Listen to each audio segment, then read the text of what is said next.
اپنی قوم سے ایک بات کہنا چاہتا ہوں. دیکھیں ہم نے حضرت امام حسین کی شہادت سے کیا سیکھا ہے؟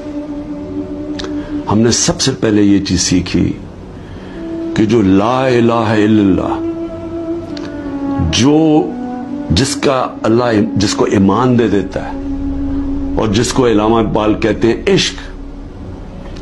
اور میں نے ایک علامہ اقبال کا فارسی میں نے ٹویٹ بھی کیا ہے، اور میں نے اس کو اپنی انسٹاگرام اور سارے فورمز پہ کہا ہے کہ وہ فارسی کا ہے لیکن اس میں انگریزی میں بھی اور اردو میں بھی پورا اس کا ترجمہ ہے.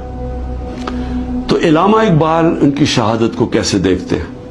اتنی خوبصورتی سے انہوں نے بتایا ہوا ہے کہ لا الہ الا اللہ کا مطلب آزادی، اور آزادی خوف سے بھی، آزادی اپنی میں سے بھی، اور وہ آتی ہے عشق اللہ سے عشق کرنے سے. اور وہ ہے جب لا الہ الا اللہ جب آپ اپنے ذہن میں دعویٰ کر دیتے ہیں، پھر آپ کسی کے سامنے نہیں جھکتے.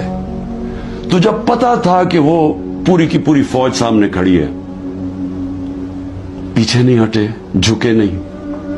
اور جو ان کی شہادت تھی، جس طرح علامہ اقبال کہتے ہیں کہ صدیوں تک مسلمان جب کھڑا ہوتا تھا ظلم کے خلاف، غلامی کے خلاف، تو وہ لا الہ الا اللہ اور امام حسین، حضرت امام حسین کی جو شہادت تھی وہ ہمیشہ یاد رکھتا تھا.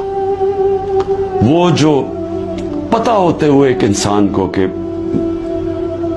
ہم جیت نہیں سکتے، یعنی کوئی میری موت ہے، میں یہ جو کھڑا ہوں اسٹینڈ کے اوپر تو میں زندہ نہیں رہوں گا، اس کے باوجود وہ عشق کتنا ہوتا ہے اوپر والے کے ساتھ کہ وہ کہتا ہے کہ میں یہ کوئی نہ سمجھے کہ میں خوف کے بت کی وجہ سے کسی کے سامنے جھک گیا ہوں. اور یہ ہوتا ہے کہ جو انہوں نے بیج بو دیے کہ ہمیشہ مسلمان دنیا میں ظلم کے سامنے جب لوگ کھڑے ہوتے ہیں تو ان کو یاد آتا ہے وہ اس قربانی کا.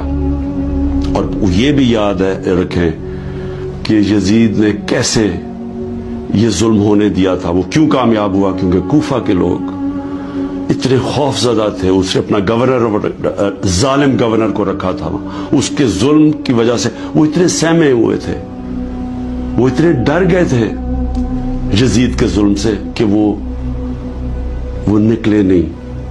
انہوں نے اتنا بڑا ثانیہ اسلام کی تاریخ میں ہونے دیا، اور وہ ساری زندگی پچھتاتے رہے.